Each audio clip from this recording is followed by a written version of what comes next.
तकरीबन 2 करोड़ से ऊपर एक पंचायत में घोटाला है। मैं कई पंचायतों की मिसाल आपके सामने रखूंगा, लेकिन एक पंचायत में 2 करोड़ से ऊपर घोटाला है, जो एविडेंस है हमारे। खान पड़ा है किस चक्कर में, गरीबों के हक की बात कहने पे यहाँ तहसील मोर के एडमिनिस्ट्रेशन वाले फंसाएंगे किसी मुकदमे में। फंसने का इरादा है, पब्लिक को होशियार करूं। जुमानती जनाब नरेंद्र भाई मोदी को जम्मू जाके सेक्रेटरीट के सामने कफन पहन के पूरी डेपुटेशन जाएंगे, कफन पहन के धरना देंगे जब तक हमारी मांगे पूरी नहीं होती। पंचायतों में जो हो रहा है, इतने करोड़ों में करप्शन है। हमने हायर अथॉरिटी तक भी जिन लोगों के ऊपर इंक्वायरी होनी थी, इंक्वायरी टीम जिन लोगों के ऊपर बनानी थी, बदकिस्मती की बात यह है कि वही लोग इंक्वायरर 2020 में आरटीआई फाइल की, एक नहीं 6 बार हमने आरटीआई फाइल की, उसका हमें कोई रिस्पॉन्स नहीं मिला। गवर्नमेंट से ये मांग करना चाहते हैं कि इन लोगों के खिलाफ सीबीआई की कार्रवाई, एनआईए की कार्रवाई होनी चाहिए, क्योंकि एक जीआरएस ने सर 4 प्लाट जो जम्मू के अंदर लिए हैं।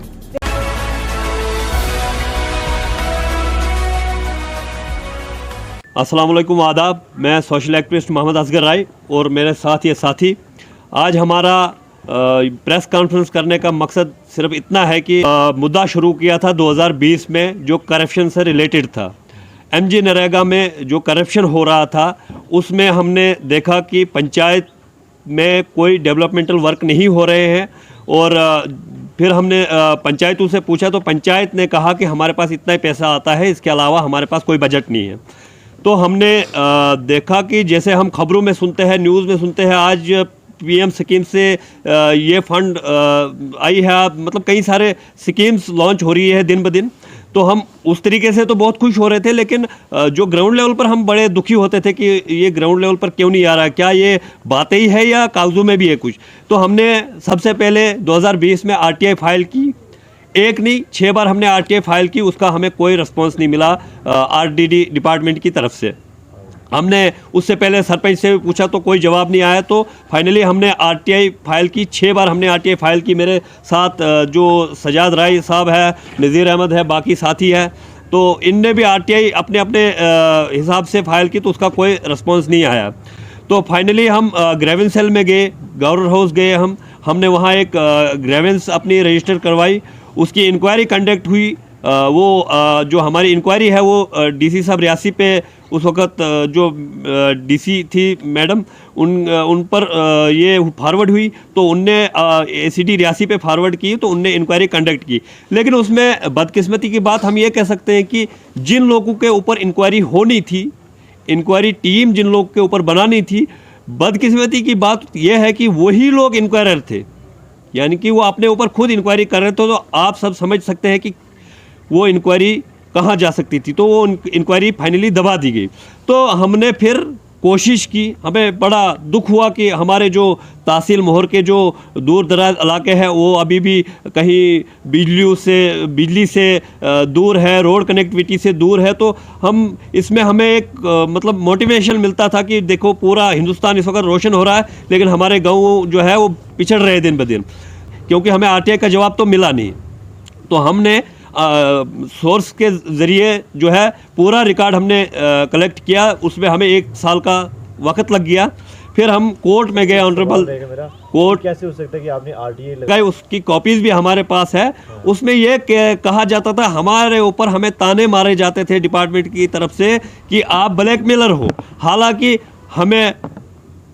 हम कुर्बान जाए उस हिंदुस्तान के कॉन्स्टिट्यूशन पे, उन शख्सियतों पे जिनने हमारे लिए जगह रखी है इस संविधान में। मतलब हम आम आदमियों की जो बात सुनी जाती है, उसके लिए एक प्रोविज़न रखा हुआ है। तो हमारा कोई जवाब नहीं मिला उसमें आरटीआई में। तो फाइनली हम सारे जो ग्रेवेंसेस वगैरह सारे कोर्ट में हम लेकर गए। कोर्ट में जब हमने अपने डॉक्यूमेंट सबमिट किए, जो इनका रिकॉर्ड था, जो इनके काले कारनामे थे, वो कोर्ट ने उसमें इंक्वायरी की और कोर्ट ने पर्चे की डायरेक्शन की। ये कोर्ट का ऑर्डर आप देख सकते हैं। कोर्ट ने ये ऑर्डर किया है 5 फरवरी 2021 को। तो फिर जाकर 10 तारीख को, 10 से 11 तारीख के बीच में एफआईआर रजिस्टर्ड होती है पुलिस स्टेशन मोर में। जो एफआईआर की कॉपी मैं आपके सामने ये रखना चाहता हूँ। एफआईआर नंबर 4, जिसमें मुल्जिम है जो आपको मैं बताना चाहूँगा, ये एफआईआर है, ये 12 पेज की एफआईआर है, लेकिन मैं आपको नाम बता दूंगा। इसमें मैं आपको सबसे पहले बता दूं कि तकरीबन 2 करोड़ से ऊपर एक पंचायत में घोटाला है। मैं कई पंचायतों की मिसाल आपके सामने रखूंगा, लेकिन एक पंचायत में 2 करोड़ से ऊपर घोटाला है, जो एविडेंस है हमारे पास। तो हम इसमें आपको ये बता देंगे कि इसमें जो ये जिन लोगों ने ये फ्रॉड किया मिलकर, जिन लोगों ने ये जो सरकारी पैसा लूटा है, उसमें सबसे पहला मुल्जिम है श्रीमती हनीफा बेगम, सरपंच पंचायत बदर। नंबर 2 है नासरदीन सनफ गुलाम मोहिद्दीन आरो बदर, ये सरपंच का बरादरीन लो है, सरपंच का देवर है। तीसरा है अब्दुल कयूम GRS, ये भी सरपंच का बरादर है। और उसके बाद चौथा है खादिम हुसैन शाह एक्स वीडियो, जो इससे पहले मोहर में था 2018 से 19 में। तो उसके बाद है मोहम्मद आरिफ मीर GRS, ये पंचायत चसोत में है, लेकिन बदर में इसकी ड्यूटी थी, तो इसका भी हमारे पास सारा रिकॉर्ड है। उसके बाद है मोहम्मद खादम सेक्रेटरी। उसके बाद है अब्दुल रहमान, जो GRS का भाई है और सरपंच का भी भाई है। इसी अब्दुल कयूम GRS का भाई है, जो जिसने मतलब सो कॉल्ड वेंडर बना के रखा हुआ था। और उसके बाद है Mohammad Asif JE MG NREGA and 14 FC, और Arun Gandhotra MG NREGA JE technical assistant. तो इन लोगों के ऊपर FIR होती है। FIR में इन लोग को जो है FIR इनके ऊपर होती है 409, इनके ऊपर जो दफ़े लगते हैं 409, 420, 506, 120 IPC। तो ये जो है अपना जो बेल पटिशन इन्हें दायर की, रजिस्टर करवाई, उसके बाद क्या कुछ कार्रवाई हुई? इसके बाद जो है वो लोग पकड़े गए, कुछ लोग उसमें से पकड़े गए, लेकिन बदकिस्मती की बात यह है कि उस वक्त पुलिस ने उनको कुछ दिनों के बाद छोड़ दिया। कहा अभी इन्वेस्टिगेशन हम कर रहे हैं, तो हम पूरे एविडेंस कलेक्ट कर रहे हैं। भाई साहब, मैं आपको ये बताना चाहूँगा कि सेशन कोर्ट ने भी कोई बेल नहीं की है, क्योंकि जो ये एक्ट लगे हुए हैं, मैं ना तो सेशन कोर्ट ने, ऑनरेबल सेशन कोर्ट ने कोई रिलीफ दिया है पार्टी को, और ना ही हाई कोर्ट से कोई रिलीफ है, और ना ही तो 1 साल होने को आया है हमारी FIR पे कोई इन्वेस्टिगेशन पे कोई स्टे नहीं है।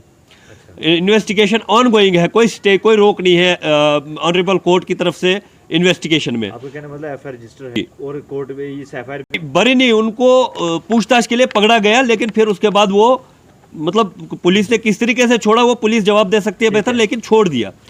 तो फिर हम भी, हमारे जो आप ये समझे कि ये जो हमारा केस है ये स्टेट वर्सेस अदर्स है, और उसमें हम भी एक पार्टी है, हमने भी अपना, हमारा वकील भी उधर है, उनने जो पटिशन दायर की है उसका जवाब दे रहा है।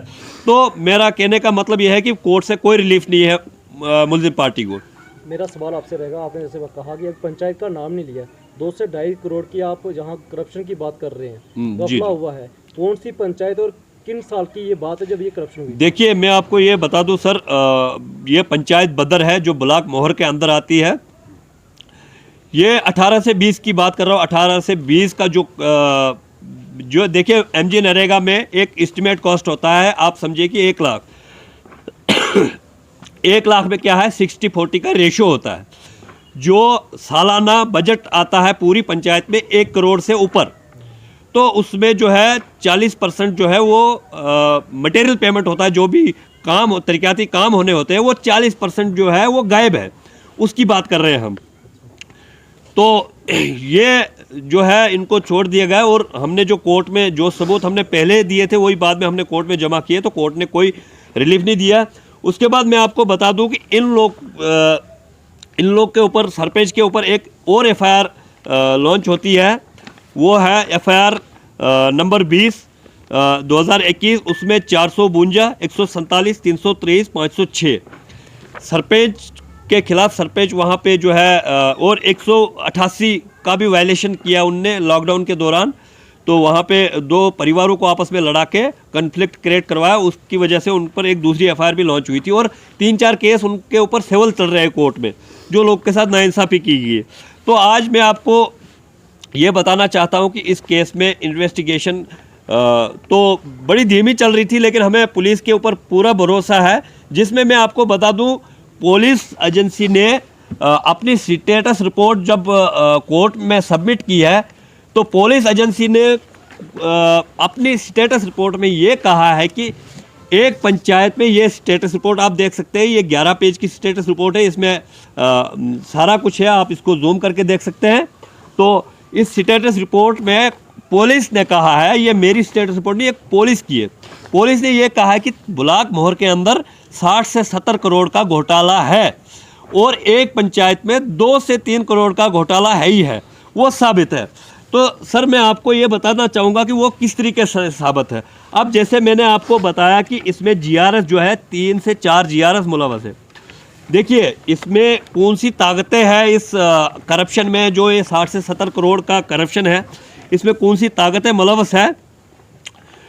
जैसे मैंने आपको पहले बताया GRS, इसको ज़रा आप ऐसे रखें, GRS अब्दुल कयूम, उनका भाई है अब्दुल रहमान। आप ये देख सकते हैं पूरे जो है सो कॉल्ड वेंडर बना के अपने ही भाई को, जो ये अब्दुल रहमान है, और इसमें ऑर्डर में आप ये देख सकते हैं अब्दुल कयूम जो GRS है, वो अपने भाई के नाम पे कैसे पैसा डालता रहा। और उसके बाद है ये आप देख सकते हैं नासरदीन, ये सरपंच का देवर है, ब्रदर इन लॉ है, ये जम्मू में मेडिकल ट्रेनिंग करता है, इसके खाते में लाखों रुपए तकरीबन पंचायत बदर से 50 लाख इन दोनों के अकाउंट में ट्रांसफ़र हुआ है। अब ये सरकारी कागज कैसे कह सकते कि 50 लाख ट्रांसफर हुआ है?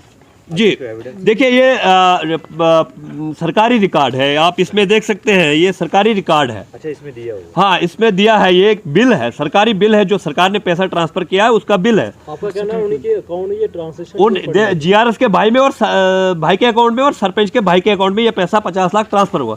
अब इन्होंने ये काम नहीं किए, इनके खाते काम देखिए जनाब, मैं आपको एक बात बता दूंगा, ग्राउंड लेवल पर जो ये मटेरियल का पैसा रिलीज किया गया है, मटेरियल कोई भी 0% मटेरियल ग्राउंड में लगा है। जो ये 40% की बात मैं कर रहा हूँ, जो ये 50 लाख बनता है पंचायत बदर में 2 सालों में, 2 GRS की मैं इन 2 लोगों की बात कर रहा हूँ मैं, GRS कयूम और सरपंच हनीफा अख्तर, इन दोनों ने क्या किया है। इसमें तो मुलजिम 11 हैं, लेकिन बाकी इतना टाइम मुझे नहीं लगता आपके पास भी होगा, तो मैं आपको मेन चीज़ें बताना चाहता हूँ।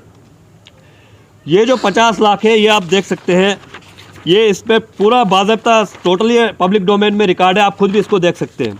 इसको हम सच साबित कैसे करें? अगर मैं आप सबको बताना चाहता हूँ, ये जो नासरदीन है सरपंच का ब्रदर इन लॉ, ये उसकी बैंक स्टेटमेंट है, J&K बैंक सुजमा नवाबाद में उसका अकाउंट है, ये उसका अकाउंट है। उसके अकाउंट में ये जो मैंने हाईलाइट करके रखा है, ये पैसा उसके अकाउंट में MG नरेगा से आया है। ये आप देख सकते हैं 1,20,000, 34,000, फिर 1,20,000, ऐसे अलग अलग बिल्स, जो ये 50 लाख होता है। तो इसमें आप ये कह सकते हैं कि GRS को क्या कैसे मिला। फिर जो ये भाई है सरपंच का ब्रदर इन लॉ है, ये इस GRS को वापस ट्रांसफ़र करता है। जैसे आप देख सकते हैं ये अब्दुल कयूम GRS, इधर तो GRS नहीं लिखा है, कोर्ट के ऑर्डर में GRS लिखा है, ये बैंक स्टेटमेंट के है नासरदीन की। इसमें बाज़ाब्ता लिखा है जो नासरदीन सो कॉल्ड वेंडर है, वो GRS के अकाउंट में ट्रांसफ़र करता है, ट्रांजैक्शन करता है, यानी कि 70,000, इसी तरीके से बहुत सारी ट्रांजैक्शन है। और सुरभि अब्रोल जो एक जेई का कोई रिश्तेदार का अकाउंट है, उसमें ट्रांसफ़र करता है। ये बैंक स्टेटमेंट मैं आपको बता रहा हूँ। और फिर से आप ये देख सकते हैं वेंडर को, इसमें वेंडर का कितना शेयर है आप खुद अंदाज़ा लगाएं। इसमें GRS ने, ब्लॉक ने इसमें डाला है 30,000 रुपये इस बंदे के खाते में, इस बंदे ने वापस GRS के खाते में डाला है 28,000। इसका मतलब 2,000 वेंडर को कमीशन और 28,000 GRS खा गया, जिसकी सैलरी 4,500 है। और आरजी सरकारी मेट के पोस्ट पे वो तैनात होता है, उसका काम होता है मजदूर की, जो लेबरर्स होते हैं उनकी हाजिरी लगाना। तो करोड़ों में खेल रहे हैं, ये हमारे लिए शर्म की बात है सर। और इसके आगे मैं बताऊंगा, जो ये फिर से ये कयूम जो GRS है, इसको ये नासरदीन जो सरपंच का बरादर लॉ है ये ट्रांसफ़र करता है ये रकम जो मैंने हाईलाइट करके रखी है, आप इसको दिखा सकते हैं अच्छी तरीके से। और उसके बाद ये मोहम्मद अमीन जो सरपंच का हस्बैंड है, ये जो सरपंच का हस्बैंड है मोहम्मद अमीन जो इस एफआईआर में भी है, उसके खाते में भी ये जो वेंडर है ये पैसा ट्रांसफ़र करता है, ये आप देख सकते हैं, ये जो मैंने हाईलाइट करके रखा है। और बाकी जो सुरभि अब्रोल है टेक्निकल असिस्टेंट है, उसका कोई ख़ास रिश्तेदार है जो उसने इन्हें एक जो ये बना के रखा है। तो ये 50 लाख इन दो अब्दुल रहमान जो जीआरएस का भाई है और जो नासरदीन है जो इसका सरपंच का बरादर लॉ है, इन लोगों ने 50 लाख और इन्हीं लोगों के खातों में, जैसे मैं आपको दिखा सकता हूँ, पंचायत लाड से, जैसे हमारे नज़ीर साहब है पंचायत लाड से, इनने भी एक केस दायर किया है ऑनरेबल कोर्ट में, तो उसकी इंक्वायरी चल रही है। वहाँ से भी इन लोग के खातों में पैसा आता है, इन लोग के खातों में पैसा आता है। ये मैं आपको दिखा सकता हूँ सर, ये पंचायत लाड की बात कर रहा हूँ मैं। ये आप यहाँ देख सकते हैं, यहाँ भी वही अब्दुल रहमान है और नासरदीन है, क्योंकि ये जो कयूम जीआरएस था ये कुछ टाइम के लिए पंचायत लाड में भी ड्यूटी कर रहा था, तो उसने वहाँ से भी जो सारा पैसा है वो हड़प किया। इसी तरीके से नासरदीन और अब्दुल रहमान, ये बनता है 40 लाख रुपए इन दोनों के अकाउंट में। ये पैसा तो बहुत ये आप देख सकते हैं पंचायत लाड से, बदर से। तो नासरदीन बदर का रहने वाला है, लेकिन वो बचपन से कभी गाँव में आया नहीं है, तो उसको सो कॉल्ड वेंडर बना के इनने पैसा हड़प किया है। और ये है नासरदीन और अब्दुल रहमान जो जीआरएस के और सरपंच के, ये इनकी अपने घर के ही लोग हैं सारे। और इसके बाद आता है तीसरे जीआरएस की बात, तो सर मैं आपको बता दूंगा, ये जो दो वेंडर मैंने आपको बताया, जो इसके जीआरएस अब्दुल कयूम के भाई है, एक सरपंच का भाई है और एक जीआरएस के भाई है, इनको पंचायत अड़बेस से जो हमारे उस साइड पड़ती है उससे भी पैसा आया है, तकरीबन 45 लाख इन दोनों के अकाउंट में। ये मैंने हाईलाइट करके रखा है सर, ये सरकारी कागज़ है, ये मैंने अपना नहीं बनाया है। ये आप देख सकते हैं अब्दुल रहमान, ये अब्दुल रहमान और नासरदीन यहाँ पर भी है, और इनको इन पंचायतों से पैसा आया है। 3 पंचायतें हो गई सर। ये जो 2 लोग सर्कुलेट कर रहे हैं, आप समझे इस चीज़ को, सर्कुलेट कर रहे हैं सारी पंचायतों में, जहाँ जहाँ इनको पोस्टिंग होती है वहाँ ये वेंडर साथ में लेके निकल जाता है। और उसके बाद आती है हमारे पास चौथी पंचायत, जो जीआरएस आसिफ का नाम मैंने लिया था इससे पहले उसके भाई की है मेडिकल शॉप। देखिए आप सब ये समझ सकते हैं कि एक मेडिकल शॉप से हमें दवाई मिल सकती है, हमें तवक्को यही रहती है, लेकिन यहाँ पे मीर मेडिकल हॉल जो जीआरएस आसिफ का भाई है उसको भी वेंडर बनाया गया है। ये साड़ लवर की बात कर रहा हूँ मैं, ये पंचायत साड़ लवर से इसको तकरीबन 78 लाख रुपए मीर मेडिकल हॉल के नाम पे गया है, जिसको बदर से भी, आप ज़रा मुझे बदर का दिखाएं, बदर से भी ये जो मीर मेडिकल हॉल है इसको भी बदर से पैसा गया है। तो मैं सारे पर्याप्त जो सबूत है वो हमने आपको दिखाए। बाज़ाब्ता कोर्ट ने ये हमारी बात को एक्सेप्ट किया है, हम कोर्ट के शुक्रगुजार हैं कि हमारे हिंदुस्तान में जो कानूनी व्यवस्था है वो अभी भी कायम है सख्ती से। तो ये जो सर्कुलेशन में इन लोगों ने ये करप्शन किया है, ये तकरीबन हर पंचायत में 2 करोड़ के करीब बनता है। ये मैंने कुछ मुलजिमों का बताया जो सरपंच के खास है। और सर इसता हूँ जो मीर मेडिकल हॉल साड़ लवर पंचायत से है, वही मीर मेडिकल हॉल बदर पंचायत से भी है। ये एक मेडिकल शॉप है, छोटी सी पंचायत चसोत में है, ना ये बदर का है ना साड़ लवर का है, लेकिन इसको इन दोनों पंचायतों से पैसा आया है। ना तो इसने कभी कोई मटेरियल वहाँ पे दिया, ना वो कोई काम हुआ है। तो इसी सिलसिले में डिपार्टमेंट ने को हमसे जो है बड़ी उनको हमारी बातें अच्छी नहीं लगी, तो उनने वही जीआरएस वहाँ फिर थोप दिए लाकर, उनको वहाँ से हटाया नहीं, क्योंकि डिपार्टमेंट ताकतवर है, आरडीडी डिपार्टमेंट। तो हम ये शिकायत लेकर 2 दिन पहले रियासी पहुँचे डीसी साहब के पास, लेकिन बदकिस्मती की बात यह रही कि वहाँ पे हमें डीसी साहब नहीं मिल पाए। तो हम फिर एसीटी साहब के पास गए। एसीटी साहब के पास हम 50 लोग थे, उसमें हमारी गांव की बहनें भी शामिल थी, हम सारे लोग थे। तो वहाँ पे एसीडी साहब ने पहले कहा कि आप वेट करो, जीआरएस को मैं अभी बुला रहा हूँ। हमने ये शिकायत की थी कि जीआरएस फिर से वही कर रहा है जो इससे पहले इस पे ऊपर कार्रवाई है। तो वहाँ पे हमें पहले एसीडी साहब ने रोक के रखा। दूसरे दिन जब वो 12 बजे पहुँचता है तो वो पूरी पंचायत सरपंच को लेकर वहाँ पर पहुँचता है। आप ये खुद देख सकते हैं कि हमने खाली जीआरएस की बात बताई थी वहाँ पे, तो सरपंच लेकर पहुँचता है पूरे पंच वगैरह। पंचों के खिलाफ हमने कोई, क्योंकि वहाँ पे पंचों को कुछ मिला नहीं है, वो सरपंच और जो मैंने आपको लोग बताए उन्होंने ही खाया है। तो एसीडी साहब ने वहाँ, मुझे बड़ा दुख हुआ, एक डिस्ट्रिक्ट ऑफिसर ने, हम 50 लोग थे वहाँ, हमारी वहाँ पे कहा सुनी भी हो गई। एसीडी साहब ने हमारी बात वहाँ मानी नहीं और जीआरएस को खुले आम डिफेंस किया। हालांकि एक जीआरएस को वहाँ से हटाना चाहिए था जिसने करोड़ों रुपए हड़प किया है। भारत सरकार ने जो एक पंचायत में फंड्स अपने भेजे और आगे एक जीआरएस ने हड़प कर दिया। क्या हमारे भारत में आज भी सरकारें इतनी कमज़ोर है कि एक जीआरएस हमसे हैंडल नहीं होता है, या एक पंचायत सेक्रेटरी हमसे हैंडल नहीं होता है, या एक सरपंच हमसे हैंडल नहीं होता है? ये बड़ी दुख की बात है।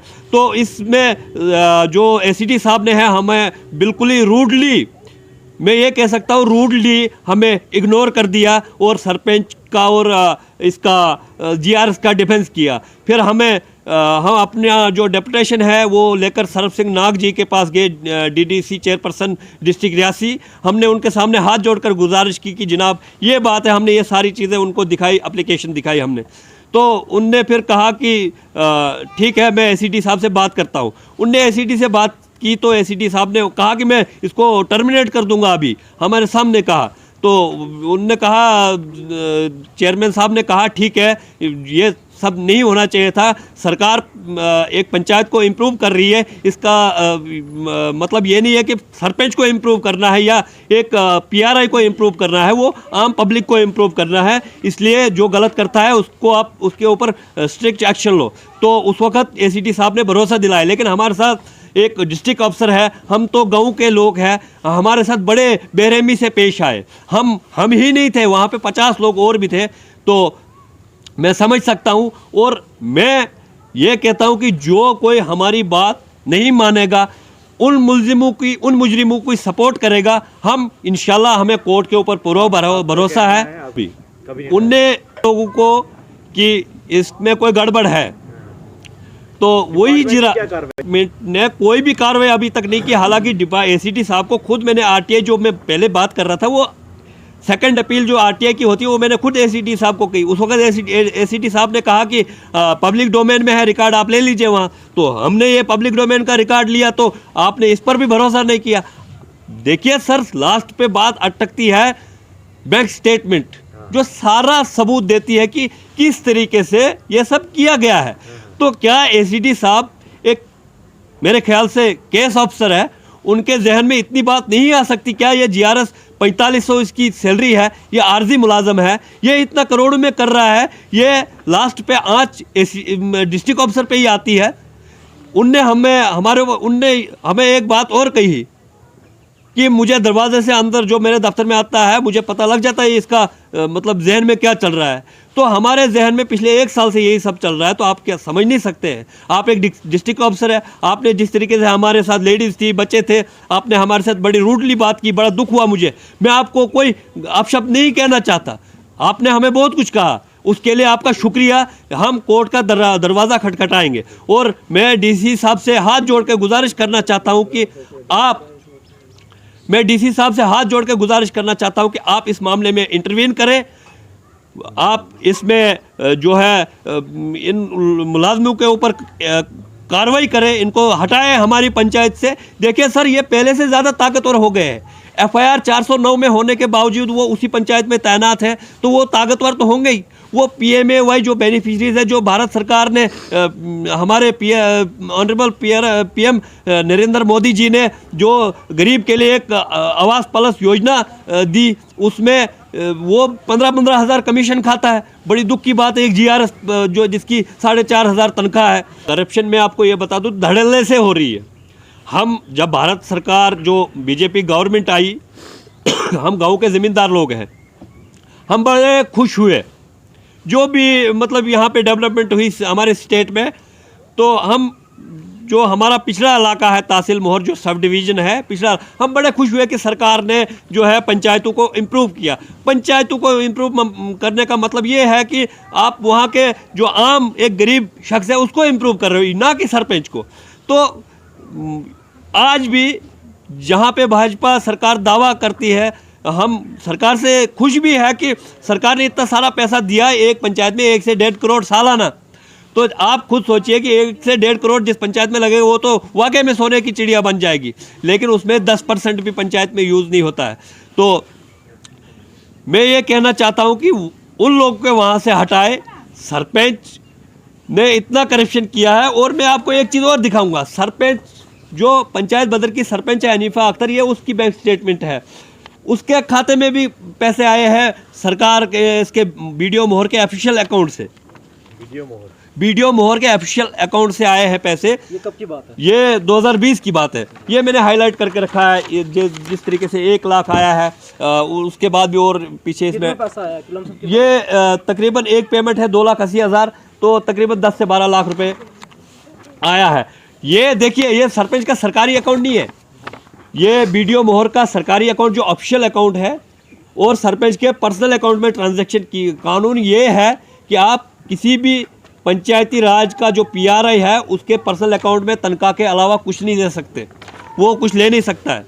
तो आप क्या मांग करते हैं? पुलिस प्रशासन कार्रवाई कर रही है इस पे? तो अब मैं फाइनली मैं ये कह देना चाहता हूँ कि हमारी गुजारिश रहेगी कि इस GRs को वहाँ से हटाए, इस सरपंच को वहाँ से हटाया जाए, वहाँ कोई अल्टरनेट हमें करे ताकि पंचायत हमारी तरक्की करे। और पुलिस का बहुत बहुत शुक्रिया अदा करना चाहते हैं हम, जिस तरीके से पुलिस ने ऑनरेबल कोर्ट में अपनी स्टेटस रिपोर्ट सबमिट की है, SDPO साहब मोहर ने और SHO साहब मोहर ने। हम बड़े मतलब मुतमईन है उस रिपोर्ट से, जो हमारे पास रिकॉर्ड है उसी के तहत वो रिपोर्ट पुलिस ने सबमिट की है। 60 से 70 करोड़ का ब्लॉक मोहर में घोटाला है।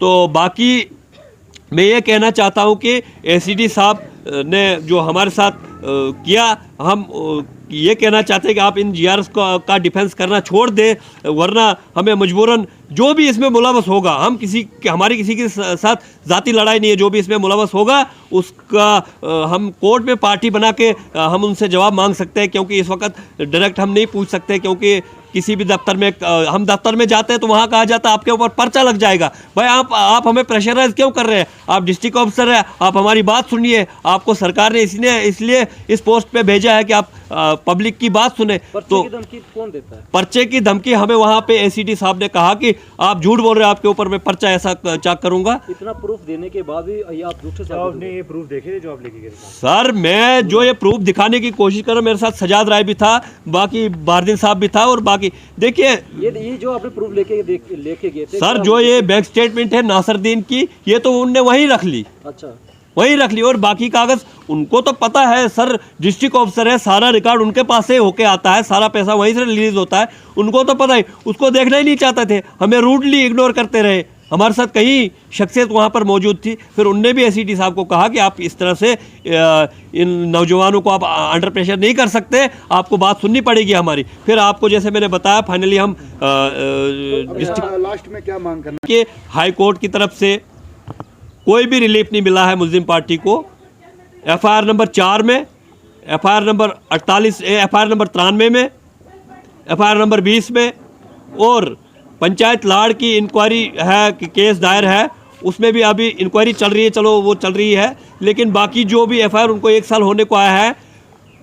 DDC चेयरपर्सन से आप जब मिले तो क्या आपको उम्मीद लगती है कि आपके ऊपर ये नज़र जो अंदाज किया जा रहा है उस पर ये भी मांग करेंगे, जो गफला किया गया उस पर ये भी कार्रवाई की मांग करेंगे? सर, मैं चेयरमैन साहब का बहुत बहुत शुक्रिया अदा करना चाहता हूं, क्योंकि सर्व सिंह नाग जी से जब हम मिले और हमारी आंखों में आंसू थे, जब हमें ACD साहब ने डांटा, हमारी आंखों में आंसू थे। हम जब उनसे मिले तो हमने ये सब कुछ उन्होंने दिखाया, और वो 2 मिनट के लिए परेशान हो गए कि इतना पैसा एक GRS और सरपंच लूट सकता है।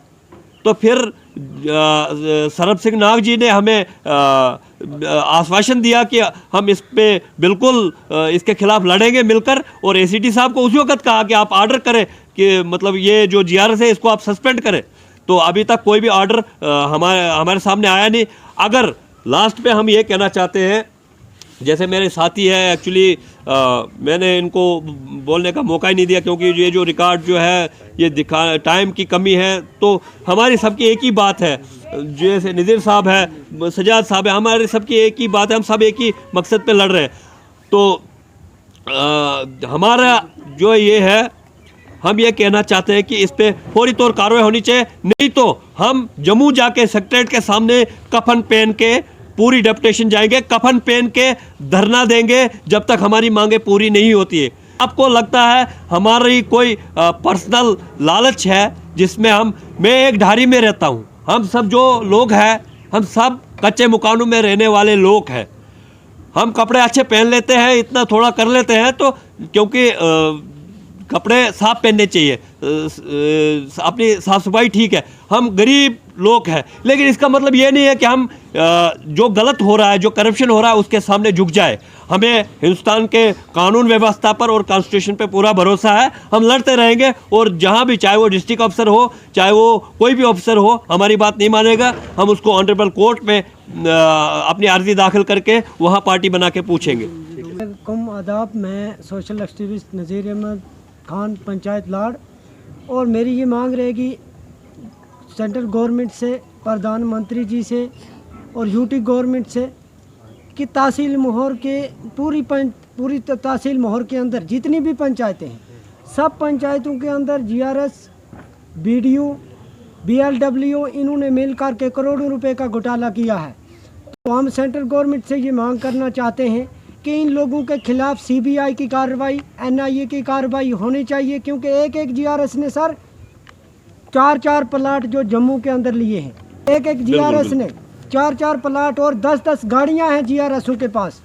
और जब हमारे जैसा गरीब आदमी चला जाए तो सर हमारे से कहाँ बात करते हैं।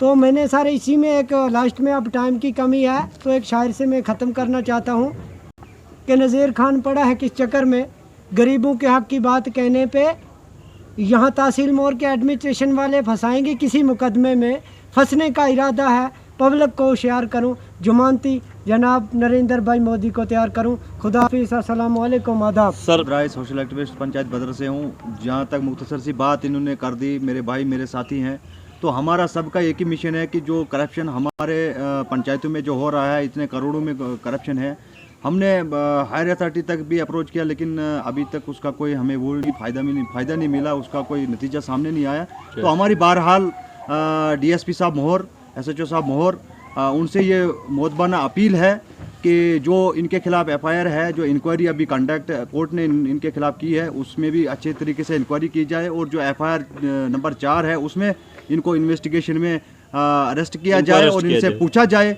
कि आखिर ये रिकॉर्ड, अभी तक तो मेरे ख्याल से अफसोस की बात है कि पुलिस अभी तक डिपार्टमेंट से रिकॉर्ड नहीं ले सकी, ये इसमें भी कुछ खामियां हो सकती हैं।